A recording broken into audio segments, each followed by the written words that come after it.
Hello guys, this is Panzermeister36. Today's video is going to be part 1 in looking at the dirty and dusty and muddy weathering effects on our T40 light tank here. This tank has been featured in a bunch of videos recently, where I've already showed how to do the oil pin wash, color modulation using oil paints, and also how to paint the field applied winter camouflage pattern that we have on the tank here. In this video we're going to look at how to make some speckling effects using oil paints to help kind of make an overall dirty and dusty effect on the boring green areas in the back of the tank. We don't have any chipping on there, so we got to make it look a little bit interesting, of course. And then we're also going to use some acrylic weathering products to make some initial built-up dirty and dusty areas in the lower hull. So this is kind of like setting out the groundwork. And then in part 2, which is going to be next week, I'm going to go in with a bunch of oil paints and maybe even some glossy effects. And we're going to add some dirt streaks, greasy effects, and maybe some like greasy, glossy streaks as well. I'm not really sure yet, but we'll see when we get there. Now, so far I've been trying to keep the number of products I'm using on this tank fairly minimal, and that's the same with this video here. So all the products I'm going to be using, actually in basically both videos, are right here. In this video we're not going to even use all of these. First of all, we're going to need some acrylic weathering products. I've got Wilder Dark Russian Textured Earth for some initial muddy texture, and also some Wilder Aqualine to make some dusty effects. We will also use some oil paints for the weathering on this tank, but in this video we're only going to use the Wilder Light Dust color. And I'm also going to need some enamel thinner to thin down the oil paint. Now to begin, this is how the tank looked before I put any of the muddy effects on it. And we really got to add something to the back of the tank, the boring green area, to make it kind of blend with the busier areas of the front where we already have all this whitewash chipping effect. So I think we're going to use some speckling effects to kind of add some busier areas to the green. So I'm going to pick the Wilder Light Dust Weathering Oil Paint here. It's nice, kind of like light gray color. It's dusty, but also kind of mimics the whitewash, so I just picked it. I apply a little bit to my palette here, and then I also thin it about 70% with the Wilder enamel thinner. You don't want it as thin as like a filter, because I find that if it's super thin, it doesn't speckle nicely. The speckles are really, really big. So if it's a little bit thicker, like almost streak and grime consistency, it speckles nicely. Now to make the actual speckles, I'm flicking my brush, a small brush here, against a toothpick or a shish kebab stick, and that kind of gives us a nice little speckling pattern.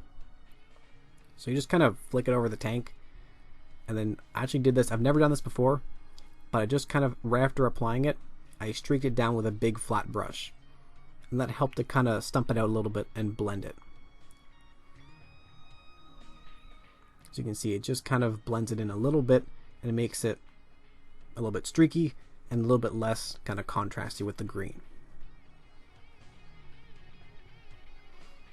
I also apply this to the white areas as well because I kind of want to make the whole tank look dirty, but mostly I kind of tried to focus this on areas that were just flat and green and boring because, like I said, I wanted to add some kind of interest to them because right now there's nothing there.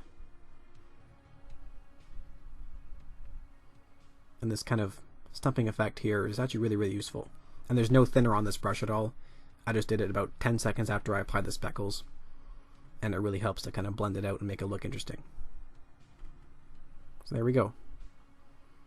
I like this a lot. It kind of looks like if you see a car that's dirty, it's kind of has like little speckles and stuff to it, so that kind of simulates. That's kind of why I did this here. I was thinking, how can I make the green mesh with the white areas? And I kind of figured this would be a good way to do it.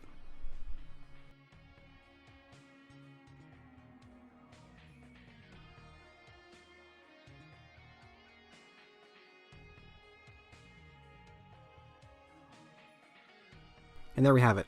Quick and easy, and we've already got a nice dirty effect on our tank. Now speckling is really, really useful. You can do it with this, you can do it with the rust effects as well. You can do it with almost like a lighter green to make almost like a chipping effect. But I wouldn't do that on 4BO green because 4BO green doesn't chip to primer because 4BO green is primer. But that aside, this is a super, super easy and quick way to get like an overall just dirty and dusty look on your tank. If you have not tried this yet, I really recommend you give this technique a try. It's super great. Next up, I want to apply some muddy texture to the tank. For this, I'm going to be using the product I use the most, which is Wilder's Dark Russian Textured Earth. I love this stuff. It's a great color, and it always really works well for me. So this is an acrylic product, and it's like a thick, muddy paste with a texture to it. It looks kind of green now, but when it dries a little bit more brown. And if you don't have access to this, you could probably make it yourself using like mixing paint and plaster or paint and dirt. I'm not really sure.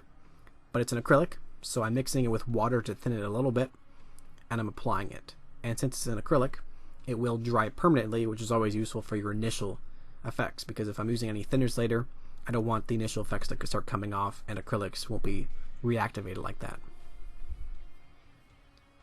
When applying muddy texture, always try to think about where it's going to collect and where it's not going to get knocked off. So I'm not going to put it on like the swing arms or on the wheels because it's going to fall off there or get flung off. But I'm putting it on like the lower hull areas, on the top of the shock mounts here, and on the top of the transmission cover and stuff like that. So kind of exposed areas that don't really move and are kind of facing upwards.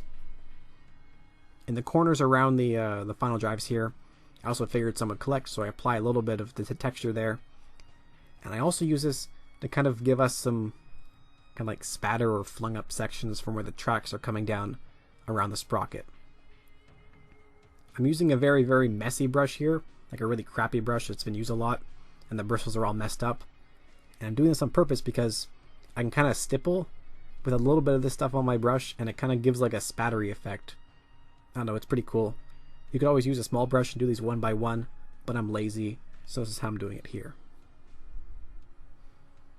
On the fenders as well, I decided to put a little bit of it in the kind of like the lower regions, and also on the side of the hull here. There's no fenders on the sides here, so I kind of add a whole bunch. If you apply a little bit too much, you can always just scrape it off with a toothpick. It's pretty easy.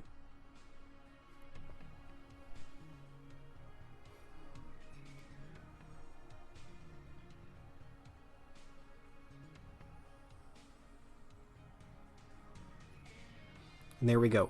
I also applied a bunch kind of in areas where the crew would walk. I kind of thought where the crew would walk up the tank, and also put it around hatches. And that way, just kind of like where their muddy boots are going to leave footprints, stuff like that. There's big globs of mud there as well. Well, not too big, but big in scale, I guess you could say.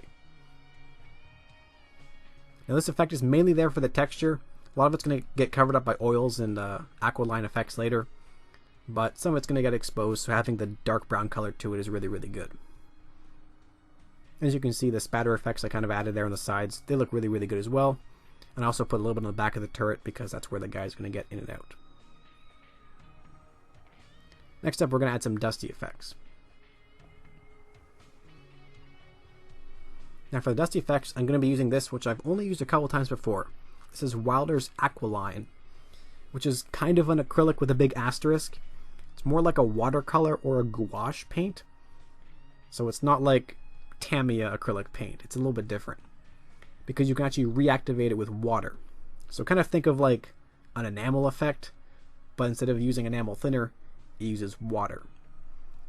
So I thinned it a little bit. You saw that earlier. I was thinning it with a little bit of water, and I'm applying it really, really messily because I don't really care how it goes on at first. Then I get a little bit of water on my brush, and I can kind of blend it out now. Like I was saying, it's like an enamel. You can do this with like enameled, like dust effects. You just kind of put on messily, and then get some enamel thinner, and you can kind of blend it out and leave it around areas where it's going to get all dusty in real life.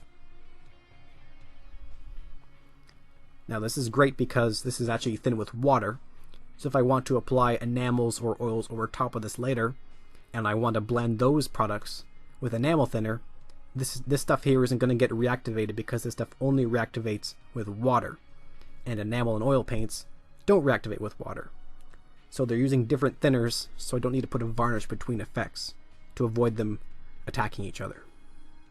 I'm keeping this dusty color higher up than I already put the dark Russian textured earth, because the dusty effects are usually higher up where stuff's been drying, and lower down you have the muddy texture and the kind of wet effects, so it's all darker down there. And also, you saw earlier I put some textured earth kind of mud areas on the turret, just a little bit. Now I'm kind of going around those areas with some streaks, and then blending it with a little bit of water, and that gives us kind of like the dry, streaky effects around the more muddy areas. I also did this on the hull as well, but I'm showing on the turret here because it looks really, really cool, and it's a good example. Now you can see that we have similar colors down below than we have up above that we already did with oil paints kind of during the pin washing stage. You always want your tank to have similar mud colors on the lower hull and upper hull to make it look unified properly. Now on the wheels are always a pain in the butt to weather, so I just kind of put the Aqualine on them and then just kind of blended it with a little bit of water until it looked good. I don't know. It's pretty straightforward. I don't know. I just put a little bit of this on here. I wanted to make them look a little bit dirty, but I didn't want muddy texture on them because they're spinning around and most of it will come off. So later on we're going to make this better with some oil paints, but for now this is our initial dusty effect on the wheels, I guess. Here is the tank with the completed dusty effects. Now note how I made sure that most of the speckling effects were visible through this effect. I didn't want to cover that all up on the lower hull areas because the spatter looked really cool. It's part of the texture. Having spatter and streaks together looks really interesting. And so far, using just one oil paint, one Aqualine, and one textured earth product, we've already got really good muddy effects going. It looks really cool. And you didn't need that many products.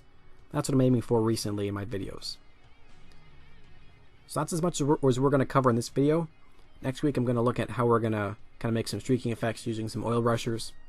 In the reveal videos at the end, I already kind of had a little bit of that added, but we're going to look at a lot of it. It's kind of intensive, even though we're only using 2 products, because we're doing grease, mud, dust, kind of like everything. I even kind of did like some scrapes on the turret here using oil paints.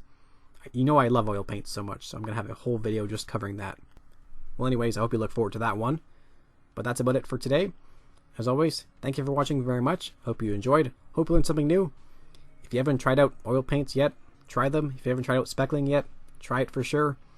You can see the tank here. There's already some extra oils on there for like some streaks and stuff like that.